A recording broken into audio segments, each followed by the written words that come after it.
Hello, wonderful world. It's Jennifer here at Eureka Astrology and Healing. And today we are going to be talking about the Scorpio full moon partial lunar eclipse. This is going to be happening on May 5th, 2023, 12:34 p.m. Central Standard Time. And let's get into the astrology of it all. So first and foremost, I like to talk about the notables. It's all about the energies that are setting up the bigger stage and just being aware and being present, because everything is the macrocosm to the microcosm. So the bigger picture is affecting the smaller picture and vice versa. And just remember, this is broad overview. The whole thing that I'm doing here is broad energies, and there's aspects which are important, but it's going to affect you differently because your chart has very specific transits, very specific placements, and as well as where is this actually going to be happening in houses, signs, how that's all being lined up.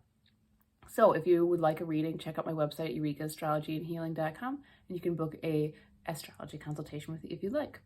That being said, let's get into it. So first and foremost, it is a partial lunar eclipse in Scorpio. And so, we've been in eclipse season with Scorpio and Taurus for about a year and a half, and we're going to be leaving that soon in the summer. We just actually had an eclipse in Aries because things are starting to shift, and out of sign eclipse. And so that was a little bit of a preview what will be happening after these eclipses. And this is we're getting to the wrap up here of these Scorpio and Taurus. So first and foremost, take advantage of this time to work with these energies, because eclipses are beginnings and endings, sometimes just one, sometimes both, but really, as we know in the laws of energy, when something ends or leaves, that opens up space for something new. And Scorpio, I know we talked about the last eclipse being very things going. This is a continuation. It's a different kind of letting go, but because it's, Scorpio rules death, right? Transformation, but the transformation comes from the death, the letting go. This is its jam right here. And the full moon, in a way, is shining light in all the achievement that is the Scorpio through emotions and power and magic and all these things. But it's also, there's a little bit of a release of what do you need to let go of in those categories, and maybe even with feelings too, because Scorpio is a deep feeler, and there may be things that just need to be let go of. So it's a continuation, but a new kind of way. And we could talk a little bit more about that as we're going through the aspects. And today I tried not to drop a whole lot of planetary names and houses and things, and tried to make it more of a story, because I feel like sometimes it's just nice to kind of hear the energy versus some of the minutia. So the next notable, May 1st, so it's a little before the eclipse here, Pluto goes retrograde. And the reason I'm bringing this up is because Pluto has gone into Aquarius at the end of March here, and that energy was a big shift for us all because it was slow moving energy. And so we have just been feeling from March until now, and then moving into this the next month, for the first time since the American Revolution, pretty much what it feels like to have Pluto in Aquarius. So it's coming through, digging things up about, what do we want as a social collective? Is it working? Is it not? Is there a little bit of toxicity going to it all? Do we have a good social collective? Is there such a thing right now happening for us all? And maybe we need to reassess that.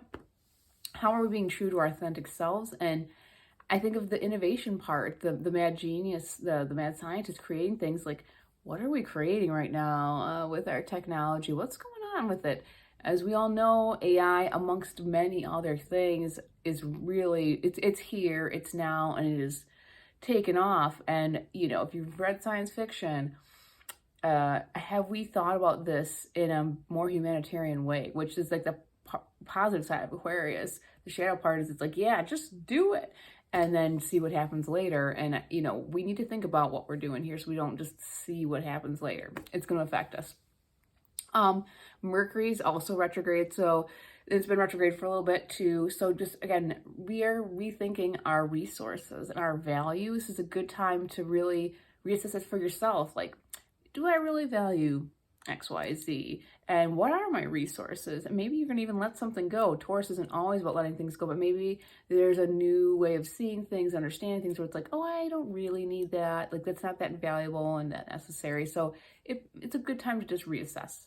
And overall energies, as far as the elements, lots of water, lots of earth. So water, emotions, right, on a full moon. So it's going to be emotional. I'm going to say it. There's going to be probably a lot of intuitive information coming through, a lot of empathic skills coming through, which is great, but can be a little overwhelming, especially an eclipse in a Scorpio. The moon's not exactly the happiest there because it is so intense.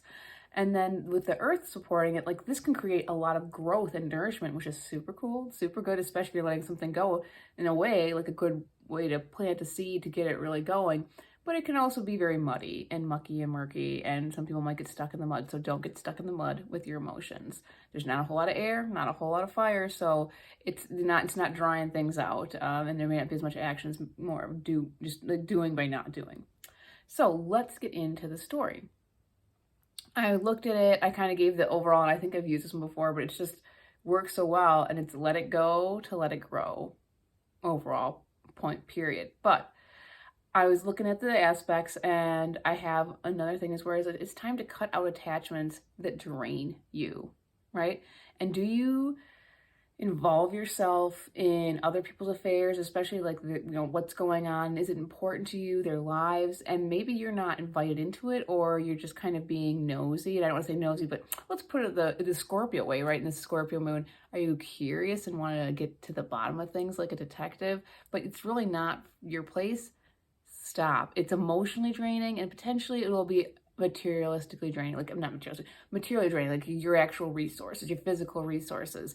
You don't need to lose your emotional energy or your material things due to this. It's just the aspects are saying get your nose out of it a little bit and just let other people be, unless you are a part of a situation. And I think you understand what I'm saying. Allow yourself to focus on yourself, right? In your business and your energy. And then, like we talked about, this is a time of fertility. That stuff will grow, and you'll feel more self-sufficient and more positive. And we're going to talk about this, your authentic self and what you value. And you'll realize you have what you need to succeed, and you don't need to try to, and this is very Scorpio and Taurus, like reach out to others and think that they have what you need, or you need to involve yourself with them to make sure that you get what you need. You got it inside of you, the power and the resources. And feelings may come up of fear, especially about, and I said this, about your authentic self, who you are, right? You may not see it as valuable, and you just might want to kind of recoil. It's time to release that. It no longer serves you. Giving into fear, this isn't, you could find fear in any axis of the Aquarius, or I'm sorry, of the astrological wheel, because everything is, opposites. When you look at each sign, like they balance each other out, and they all have stories, and you could just say, like, where does each find love? Where does each find fear? But like, there is something about, like, Taurus and Scorpio, especially because it's about having, like, Taurus, what I have, what I value, the things that are here for me, and Scorpio's like what other people have. And there can be a fear of power, of lack. It's time to let it go, because like I just said, you have it in you, and you don't have to try to reach out to others or kind of get into others' affairs to do that. You don't need to. This full moon also reminds us that we have done the deep work here, right? Like I said, we talked about the full moon being full. It's you can put no more no more into it. And this is like a deep emotional work. It can be, working with the shadow, especially. Like, I know those dark pieces, like you found them. And this is the time to celebrate them, to incorporate them, right? Acknowledge what they have as gifts and assets to you. Don't suppress it. You also have to remember that, because Scorpio sometimes likes the dark side and hanging out in the dark alley and in the dark by itself, or with one special person because it likes close relationships. But we have to remember there's light too, that there is a positive thing, and that we need to also bring that in, not just focus in on the shadow. Sometimes people focus in a little bit on trauma. The Scorpio especially can deal with the trauma and the dark side of things, and they may even be proud of it, but just then overly identify with it. And it's never good to overly identify with either, the shadow or the overlight. Like, they're there and they're a balance. And so this is a reminder, like, own who you are, incorporate those pieces, but don't let it weigh, I don't want to say weigh you down, but like, don't just sit in the dark side. There's light too. If you do kind of suppress some of the shadow pieces that we're talking about, and everyone kind of knows, I think, well, I shouldn't say it, everyone maybe not knows their shadow part because it hides in the shadow. If you've done some shadow work, you know what I'm talking about. You realize like, oh, like, say I get mad at somebody always for lying. I just can't handle it. Why? And it's like, maybe do I lie? Am I lying to myself? Maybe I don't lie to others. Maybe I lie to myself. And maybe I'm getting upset at other people because it's really something that I'm doing, like I said, say to myself or to others. And then you go, oh, and so how can I make that, something positive? Well, if you keep suppressing it down, it's just going to keep sabotaging. You're going to get mad at people. You're going to get, and you're also, if you're lying to yourself about something, I mean, that has big implications depending on what it is. If you suppress this, it could potentially rule us. And again, also undermine, we were talking about that authentic self that is trying to come out. So be mindful of what might be coming up as far as your shadow, or if you see, or if something's triggering you a lot, especially on this day and the days around it where you just can't tolerate it. It's most likely giving you a very large, bright, what we can say moon, or an arrow going, hey, this is actually something that you're working with, because maybe you haven't done shadow work. That's a clue. When you're getting really, like, it's getting under you, you're getting real hot, there's an understory there. And if you're going to pursue that, do that in a safe space with a professional. So also there's going to be energies of desiring to communicate and connect with the people who embrace your own personal needs. Like, they understand, like, if you say, I can hang out, but only until this time. And you don't have to explain why, right? And they're like, okay, yeah. Like, they're hearing your boundary, and they don't go, oh, why can't you just come and hang out a little bit longer? You can do it. They accept you for who you are, and also understand that you're putting it out there for a reason. And so, surround yourself with those people if you can, if you know who they are. It'll be a good time, especially because, like I said, the emotions are going to be probably pretty intense on this day, whether we like it or not. But emotions, it's not bad to be intense, but sometimes with, Scorpio, they can get a little hot. It's also a good time to actively pursue new ways to support your emotional needs. And I mean, what does that mean? So, I mean, we all understand that we have our own emotional needs. Like, say you need space to process your emotions. Like, I need an hour a day by myself.